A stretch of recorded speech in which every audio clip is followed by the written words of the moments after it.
Hello అండి, welcome back to 6 of Wands. ఇది ఒక general collective and timeless tarot reading మీరు ఎవరికోసమైనా ఎప్పుడైనా చూడొచ్చు. అండ్ రీడింగ్ మీరు చూసే టైంకి మీకున్న సిచ్యువేషన్కి రీడింగ్ రెజొనేట్ అవుతుంది. రెజొనేట్ అయిన పాయింట్స్ మాత్రమే తీసుకోండి, రెజొనేట్ కాని పాయింట్స్ వదిలేయండి. And personal readings, reunion remedies and other spiritual services and gem stones, crystals ఇలాంటివి ఏం కావాలన్నా కూడా నా వాట్సాప్ నెంబర్ టైటిల్ దగ్గర ఉంటుంది అండ్ డిస్క్రిప్షన్ బాక్స్లో కూడా ఉంటుంది. ఆ నెంబర్కి కాల్ ఆర్ మెసేజ్ చేసి మీరు ఈ readings and other spiritual products, services book చేసుకోవచ్చు.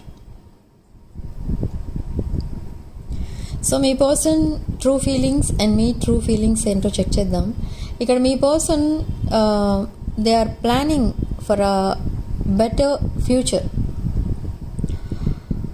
ఈ పర్సన్ మీకు ఒక లవ్ ఆఫర్ ఇవ్వాలని అనుకుంటున్నారు. But at the same time ఈ పర్సన్ ఒక ఇండిపెండెంట్ అండ్ అబండెంట్ పర్సన్లా ఉండాలి, దానికోసం ఎంతైనా కష్టపడాలి అనే ఆలోచనలో ఉన్నారు. బట్ ఆ స్టెబిలిటీ కోసం ఎప్పుడైతే ఈ పర్సన్ ఆలోచిస్తున్నారో ఈ పర్సన్ మైండ్లో వచ్చే ఫస్ట్ నేమ్ ఏంటి అంటే మీదే. సో ఫర్ దట్ స్టెబిలిటీ ఈ పర్సన్ మీ లైఫ్లోకి రావాలని అనుకుంటున్నారు. And they are planning their future with you. They want to work with you, they want to collaborate with you.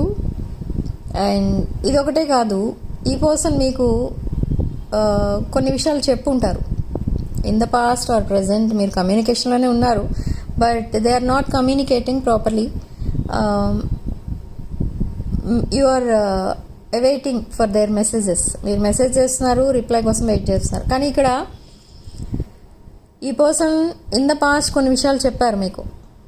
అవి ఏవైతే మీకు చెప్పారో ఆ విషయాలన్నీ మీరు ఒకసారి గుర్తు తెచ్చుకోండి.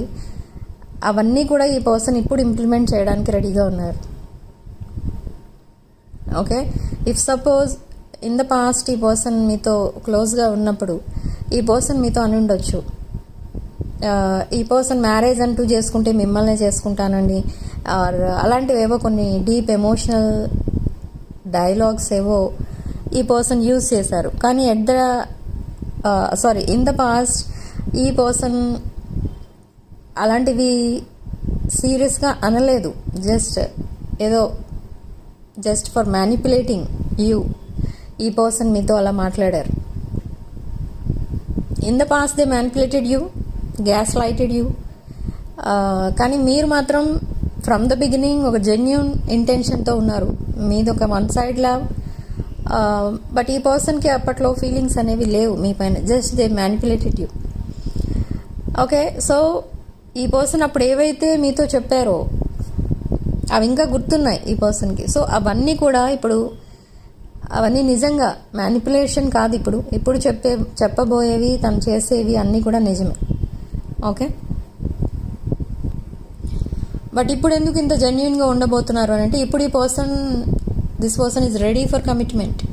In the past this person was commitment phobic. But why they are commitment phobic అంటే మీ ఇద్దరి మధ్య చాలా డిఫరెన్సెస్ కనిపిస్తున్నాయి ఇక్కడ. నాట్ ఓన్లీ డిఫరెన్సెస్, మీ ఇద్దరి మధ్య కొన్ని ఆర్గ్యుమెంట్స్, మిస్అండర్స్టాండింగ్స్ ఇవన్నీ కూడా ఉండేవి. కానీ ప్రతి ఆర్గ్యుమెంట్లో మీరే ఫస్ట్ కాంప్రమైజ్ అయిపోయేవారు. సో అదొక రెడ్ ఫ్లాగ్, మీరు ఇగ్నోర్ చేసిన రెడ్ ఫ్లాగ్ అది.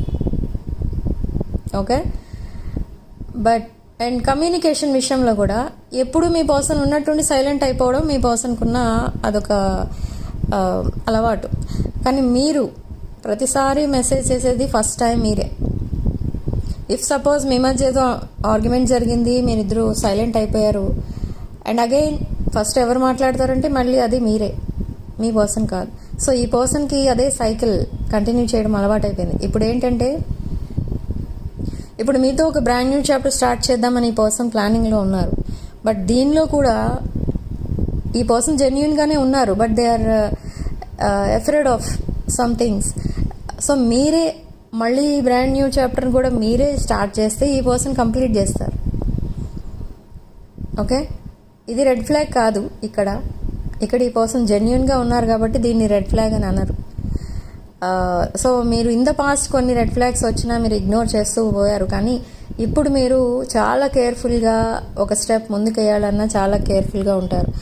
అండ్ మీరు ఈ పర్సన్కి ఒక అల్టిమేటం ఇస్తారు ఇప్పుడు ప్రజెంట్ సిచ్యువేషన్లో కూడా.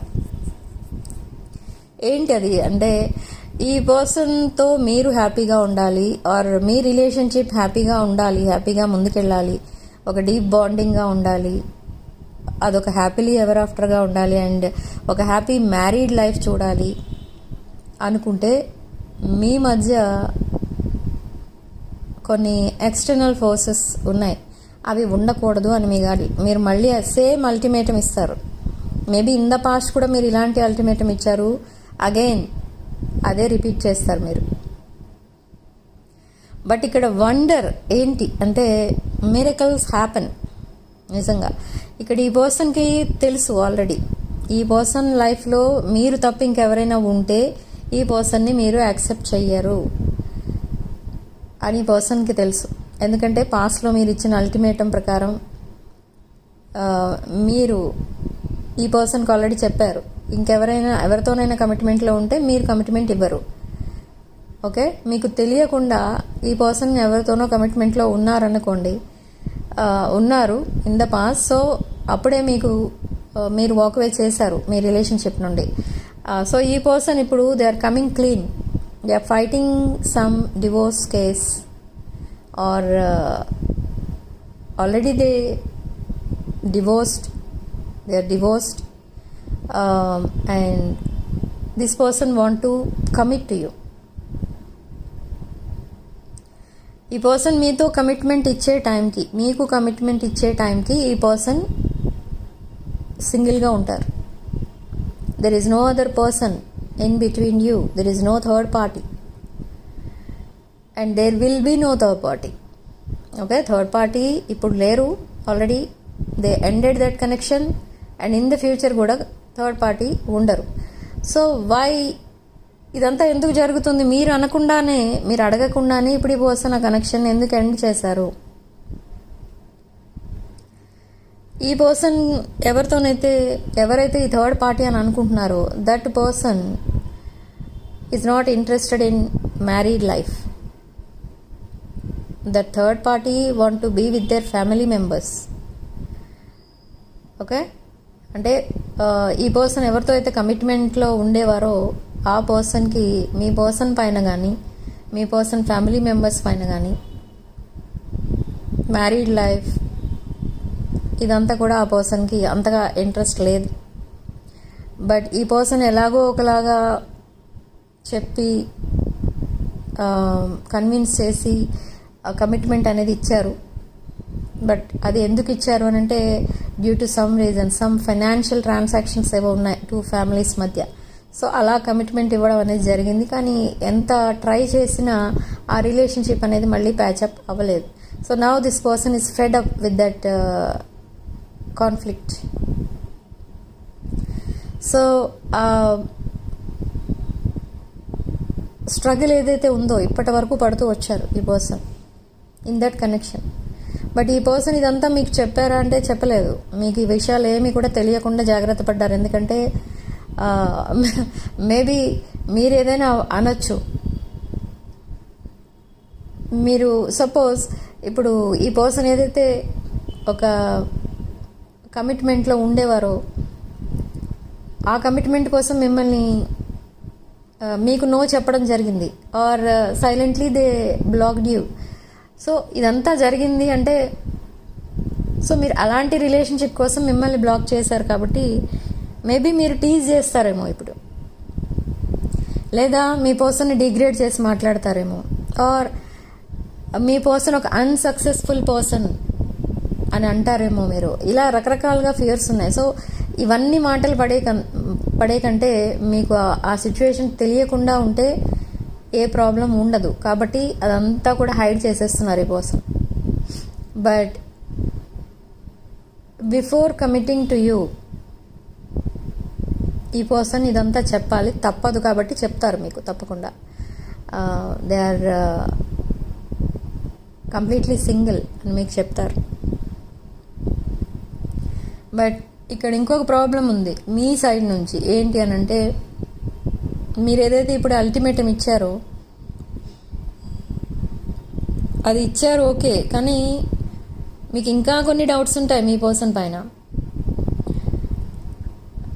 ఓకే, సో సెకండ్ ఆప్షన్గా మిమ్మల్ని ట్రీట్ చేస్తున్నారని, లేదా మీ పర్సన్కి అక్కడ వర్కౌట్ అవ్వలేదు కాబట్టి ఆ రిలేషన్షిప్ ఇప్పుడు మీ దగ్గరికి వచ్చారు. సో అలాంటి సిచ్యువేషన్లో ఈ పర్సన్ యాక్సెప్ట్ చేయాలా వద్దా? If suppose that other third party again వాళ్ళ లైఫ్లోకి వస్తే మళ్ళీ మిమ్మల్ని వదిలేస్తారు, మళ్ళీ ద సేమ్ సైకిల్ రిపీట్స్ అన్నట్టుగా ఉంటుంది. కాబట్టి ఇక్కడ ఇలా ఆలోచించే వాళ్ళు కొంతమంది రిలేషన్షిప్ నుండి వాకవే చేస్తారు కంప్లీట్లీ ఫర్ ఎవర్. అంటే ఈ రిలేషన్ని కంప్లీట్గా ఎండ్ చేసేస్తారు. బట్ ఎవరైతే ఈ పర్సన్ తప్ప ఇంకెవరు వద్దు మీ లైఫ్లో అనుకుంటారో అలాంటి వాళ్ళు ఈ పర్సన్ని యాక్సెప్ట్ చేస్తారు. బట్ చాలా కేసెస్లో ఏం జరుగుతుందనంటే, ఒకసారి మిమ్మల్ని చీట్ చేసినప్పుడు ఆ పర్సన్ ఇంక మళ్ళీ యాక్సెప్ట్ చేయరు, మీ సేఫ్టీ కోసం అది. సో అలా ఆలోచించే వాళ్ళు కూడా ఉంటారు. And I don't know why universe is sending some other person in to your life. మీరు మేనిఫెస్ట్ చేశారు ఏమని? ఒక బెటర్ పర్సన్ మీ లైఫ్లోకి రావాలి యాజ్ ఏ లైఫ్ పార్ట్నర్ అని మేనిఫెస్ట్ చేస్తూ వచ్చారు. అండ్ ఈ పాస్ట్ పర్సన్ కోసం కూడా స్ట్రాంగ్ మేనిఫెస్టేషన్ అయితే చేస్తూ ఉన్నారు ఇంకా కూడా. అండ్ బట్ యూనివర్స్ ఏం డిసైడ్ చేస్తుంది ఎక్కడ అంటే, ఇప్పుడు నేను చెప్పాను మీకు ఒకవేళ ఈ పర్సన్తో లైఫ్ అంతా ఉండాలి అంటే మీకు ఏదో ఇంకా ఫియర్స్ మిమ్మల్ని వెంటాడుతూ ఉంటాయి లైఫ్ అంతా అనుకుంటే, you can move on now. There are so many options in your life. And ఒక న్యూ పర్సన్ ఎవరో మీ లైఫ్లోకి రాబోతున్నారు. మీరు ఏదైతే మేనిఫెస్ట్ చేశారో ఆ మేనిఫెస్టేషన్ ఎలాంటిది అంటే, మీరు from the beginning of your life, అంటే మీకు ఊహ తెలిసినప్పటి నుండి మీరు అందరికీ హెల్ప్ చేస్తూనే వచ్చారు. అందరూ మీ వాళ్ళు అన్నట్టుగా మీరు హెల్ప్ చేస్తూనే ఉన్నారు ఇంకా కూడా. కానీ ఇన్ రిటర్న్ మీకు వాళ్ళు ఏమి ఇస్తున్నారు అనేది కూడా మీరు ఆలోచించరు, ఏమి ఎక్స్పెక్ట్ చెయ్యరు హెల్ప్ చేసే ముందు.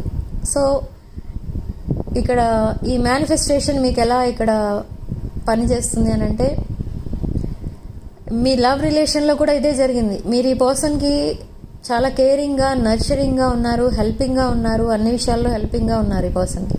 కానీ ఇన్ రిటర్న్ ఈ పర్సన్ మీకు ఏమి ఇచ్చారు? Only pain. Suddenly they blocked you and they walked away. So ఈ పర్సన్ ఎవరైతే న్యూ పర్సన్ ఉన్నారో మీ నేచర్కి తగ్గట్టే ఉంటుంది, సేమ్ టు సేమ్. అంటే మీకు ఉన్న క్వాలిటీస్ అన్నీ ఈ పర్సన్కి కూడా ఉంటాయి. అంటే మీరు ఒకరిని బాధ పెట్టడం మీకు ఇష్టం ఉండదు. సో సేమ్ వే ఈ పర్సన్ కూడా, దిస్ న్యూ పర్సన్ ఎవరిని బాధ పెట్టరు. This new person is unmarried person. Okay, ఈ పర్సన్కి మీ రిలేషన్షిప్ ఫెయిల్యూర్స్ ఉన్నా కూడా ఇప్పుడైతే ఒక క్లియర్ మైండ్తోనే ఉన్నారు. They are healed already. So ఈ పర్సన్కి మీకు ఒక పర్ఫెక్ట్ మ్యాచ్ అయితే ఉంది. But choice is yours. Past person కోసమే మీరు వెయిట్ చేస్తారా అంటే, ఆ పర్సన్ కూడా చాలా జెన్యున్గానే వస్తున్నారు. బట్ మళ్ళీ మీకు థర్డ్ పార్టీ భయం కాస్త ఉంది ఇక్కడ. వాళ్ళు మళ్ళీ ఎంటర్ అవుతారేమో మీ లైఫ్, మీ ఇద్దరి మధ్య మీ లైఫ్ మళ్ళీ వెనక్కి వెళ్ళిపోతుందేమో అనే భయం మాత్రం ఉంది. కాకపోతే మీ పర్సన్ కోసం మీరు వెయిట్ చేస్తున్నారు, మీ పాస్ట్ పర్సన్ కోసం. అండ్ మీ పాస్ట్ పర్సన్కి కూడా మిమ్మల్ని ఒక బెటర్ పర్సన్గా చూస్తున్నారు, బెటర్ లైఫ్ పార్ట్నర్గా. Okay, and this new person is very genuine person, well settled person, and they are single. Okay, they want to travel the whole world with their life partner. చాలా జోవియల్గా ఉంటారు ఈ new person, good looking person. మీరు మీ life partner అంటే మీరు ఎలా ఉండాలో మీకు ఒక రిక్వైర్మెంట్ అనేది ఉంటుంది. సో ఆ క్వాలిటీస్ అన్నీ ఈ న్యూ పర్సన్లో ఉంటాయి ఎక్కువ. ఓకే, ఎనీవేస్ యూనివర్స్ ఇక్కడ ఏం చెప్తుంది మీకు అంటే, మీరు ఒక abundant, nurturing, caring, like an emperor energy or empress ఎనర్జీలో ఉన్న పర్సన్ మీరు.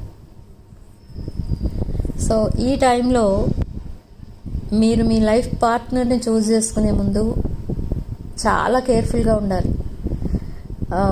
మీ ఎమోషన్స్ అసలు బయటకు కనపడకుండా హైడ్ చేసుకోవాలి. ఓకే, ఇఫ్ సపోజ్ ఈ పర్సన్కి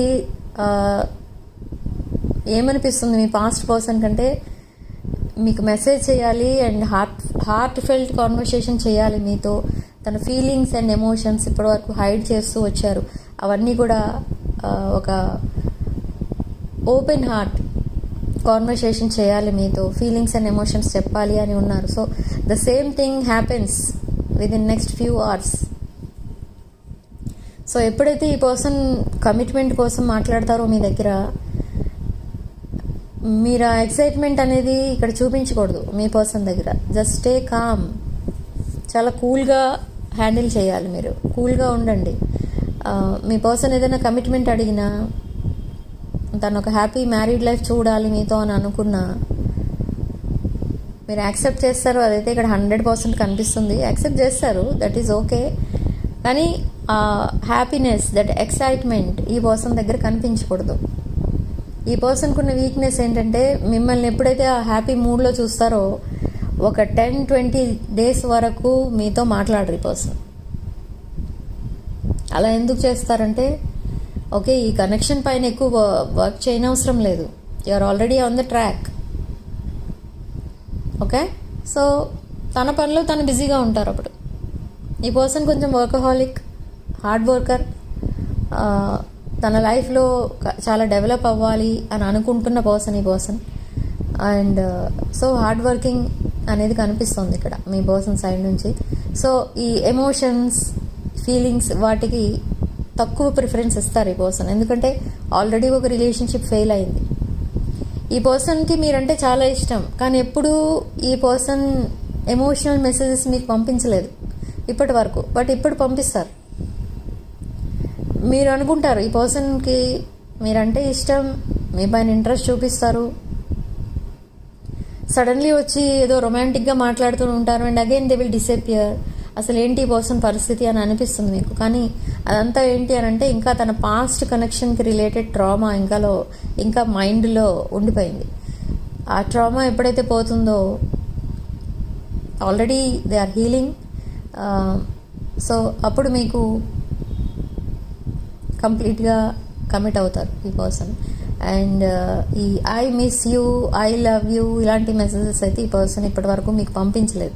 maybe in the past during that manipulating period మీకు పంపించుండొచ్చు, కానీ ఈ మధ్యలో ఎప్పుడూ మీతో మీకు అలా పంపించలేదు. బట్ ఎందుకు పంపించలేదు అని అంటే, ఈ పర్సన్కి ఒక సెంటిమెంట్ ఉంది. అలా పంపిస్తే అంత ఓవర్గా మీకు కమిట్ అయిపోతే ఈ రిలేషన్షిప్ బ్రేకప్ అయిపోతుంది, like relation with third party అని కూడా ఫీల్ అవుతున్నారు. So they want you as there life partner, they want to settle down with you, they want to grow old with you. అన్ని dreams ఉన్నాయి ఈ పర్సన్కి, కానీ మీకు నచ్చే విధంగా ఆ కమ్యూనికేషన్ అనేది ఉండదు. ఇప్పుడనే కాదు, ఎప్పుడూ ఉండదు. ఏదైనా కూడా మీరు ఒకవేళ మీరు అడగచ్చు, ఇలాంటి మెసేజెస్ ఎప్పుడు మీకు పంపించలేదేంటి అని ఒకవేళ మీరు అడిగితే, అప్పుడు మీకు మీ హ్యాపీనెస్ కోసం పంపిస్తారు. కానీ అలాంటి మెసేజెస్ పైన ఈ పర్సన్ నమ్మకం అనేది ఉండదు. Okay, why? Because this person is a broken hearted person. అంటే ఎవరినైతే ఇష్టపడుతూ ఉంటారో వాళ్ళు దూరం అయిపోతూ ఉంటారు ఈ పర్సన్కి. సో ఆ సెంటిమెంట్ ఉండిపోయింది ఇక్కడ, అందుకే మీతో అలా మాట్లాడరు. బట్ మీ హ్యాపీనెస్ కోసం అలాంటి మెసేజెస్ పంపిస్తారు. బట్ అగైన్ మిమ్మల్ని మ్యానిపులేట్ చేస్తారా ఈ పర్సన్ అంటే, నో. ఈ పర్సన్ అలాంటి పనులు అయితే చేయరు ఇక ముందు. Okay, they will ask you out, they don't ask for money. ఈ పర్సన్కి పాస్ట్లో మిమ్మల్ని పదే పదే మనీ అడగటం, తన అవసరాల కోసం మనీ అడగటం, లేదా తను ఎక్కడికైనా వెళ్ళాలంటే మిమ్మల్ని డ్రాప్ చేయమని అడగడం, అలాంటివన్నీ కూడా చేసేవారు ఇన్ ద పాస్ట్. బట్ ఇక్కడ ఈ పర్సన్ ఇప్పుడు అవన్నీ చేయరు. ఒక రెస్పాన్సిబిలిటీ తీసుకుంటారు, మీరే తన రెస్పాన్సిబిలిటీగా చూసుకుంటారు. మిమ్మల్ని హ్యాపీగా ఉంచడానికి ఈ పర్సన్ మీతో ఫ్లోట్ చేస్తూ ఉంటారు. మీతో కాల్ మాట్లాడినా, చాట్ చేసినా ఈ పర్సన్ చాలా హ్యాపీగా ఫీల్ అయిపోతూ ఉంటారు. Even when they are sick, ఈ పర్సన్ మీ చాట్ చూసుకున్నా, మీ ఫొటోస్ చూసుకున్నా ఈ పర్సన్ చాలా హ్యాపీగా ఫీల్ అవుతూ ఉంటారు. మీ స్మైలింగ్ ఫేస్ చూస్తే ఈ పర్సన్కి ట్యాబ్లెట్ అక్కర్లేదు, ఫీవర్ తగ్గిపోతుంది. ఓకే, సో అలాంటి సిచ్యువేషన్లో ఉన్నారు ఇప్పుడు ప్రజెంట్ అయితే. But still they are in silence. ఈ సైలెన్స్ వెనక ఉన్న రీజన్ ఏంటి? నిజంగా ఈ పర్సన్కి నేనేదో చెప్తున్నాను మీరంటే మీ పర్సన్కి ఇష్టం అని, కానీ ఈ పర్సన్కి నిజంగా ఇష్టం లేదు, కమ్యూనికేషనే లేదు అని మీరు అనుకోవచ్చు. కానీ ఈ సైలెన్స్ వెనక స్ట్రాంగ్ డిజైర్ అనేది ఉంది. ఏంటి ఆ డిజైర్ అంటే, మీతో హయ్యర్ లెవెల్ ఆఫ్ కమిట్మెంట్ అనేది కావాలి. They want to make it official with you. They want to see you happy. They want to grow old with you. అంటే లైఫ్ లాంగ్ మీతోనే ఉండాలి. ఇంకా ఈ పర్సన్ లైఫ్లో ఇంక వేరే ఆప్షన్స్ ఉన్నా వాటన్నిటినీ క్లోజ్ చేశారు. అండ్ ఇన్ ద ఫ్యూచర్ కూడా ఇంకెవరికి కమిట్ అవ్వకూడదు అని కూడా డిసైడ్ అయ్యారు ఈ పర్సన్. ఓకే, అంత స్ట్రాంగ్ డిజైర్ అనేది ఉంది. They want to be with you for the whole life. ఈ పర్సన్కి మీకు లాస్ట్ 4 to 5 లైఫ్ టైమ్స్లో మీ ఇద్దరికి మ్యారేజ్ అయింది. అంటే యు ఆర్ దర్ సోల్మేట్.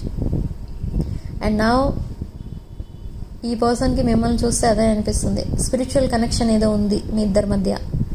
ఆ స్పిరిచువల్ కనెక్షనే మళ్ళీ మీ ఇద్దరిని దగ్గర చేస్తుంది అని ఈ పర్సన్కి ఇప్పుడు అర్థమవుతుంది. Okay, you are the soulmate and twin flame ఇలా కూడా అనుకుంటున్నారు ఈ person. And feelings are mutual here. Okay, so మీకు కమిట్ అవ్వాలి అని అంటే ఈ పర్సన్ థర్డ్ పార్టీ సిచ్యువేషన్ నుండి కంప్లీట్గా బయటికి రావాలి. అండ్ ఆ విషయం మీతో చెప్పాలి, అప్పుడే మీరు కమిట్మెంట్ ఇస్తారు. సో కొంతమంది విషయంలో ఈ పర్సన్ కొంత టైం ఫ్రేమ్ అనేది చెప్తారు. లైక్ 3 months తర్వాత, 4 months తర్వాత నేను మళ్ళీ హ్యాపీగా అయిపోతాను, అప్పుడు మన ఇద్దరం రికన్సైల్ అవుదాం, ఇలా కూడా మాట్లాడే వాళ్ళు కూడా ఉన్నారు ఇక్కడ. అది కూడా నిజమే. ఈ పర్సన్ జస్ట్ టైం పాస్ చేస్తున్నారేమో అనుకుంటారు మీరు, కానీ కాదు, అది నిజమే. సో ఇక్కడ రాసులు విషయానికి వస్తే మేష, వృషభ, కన్య, మకర, తులారాశి అండ్ వృశ్చిక రాశి కనిపిస్తున్నాయి. ఓకే, సో ఈ రాసుల వల్ల అయి ఉండాలని ఏం లేదు. ఎవరికైనా రీడింగ్ రెజొనేట్ అవుతుంది, ఒక్కొక్కసారి రెజొనేట్ అవ్వదు. సో రెజొనేట్ అయిన పాయింట్స్ అన్ని మేనిఫెస్ట్ చేసుకోండి. ఓకే, సో అమావాస్య అండ్ పౌర్ణమి ఈ 2 daysలో మేము సబ్స్క్రైబర్స్ విషెస్ అన్ని ఫుల్ఫిల్ అవ్వాలి అని మేము ఇక్కడ మేనిఫెస్ట్ చేస్తూ ఉంటాం. సో ఆ మేనిఫెస్టేషన్ మీ వరకు రీచ్ అవ్వాలి అని అంటే ఛానల్ని సబ్స్క్రైబ్ చేసుకుని వీడియోని లైక్ చేయాలి. అలా మీకు ఎనర్జీస్ అనేవి ఎక్స్చేంజ్ అవుతాయి అండ్ ఈ మేనిఫెస్టేషన్ మీ వరకు రీచ్ అవుతుంది. మీ విషెస్ అన్నీ కూడా ఫుల్ఫిల్ అవుతాయి. ఓకే, సో ఇక్కడ సిగ్నిఫికెంట్ నెంబర్ ఏంటి అని అంటే సిగ్నిఫికెంట్ నెంబర్ 4. అండ్ కామెంట్ సెక్షన్లో మీరు 222 with 111 అని టైప్ చేయండి. అండ్ ఈ కామెంట్ సెక్షన్లోనే మీరు కింద వీఆర్ టుగెదర్ అని 3 times రాసుకోండి. అండ్ ఈ పాజిటివ్ ఎనర్జీని క్లెయిమ్ చేసుకోండి. Okay, and thank you for watching. Sending love and light.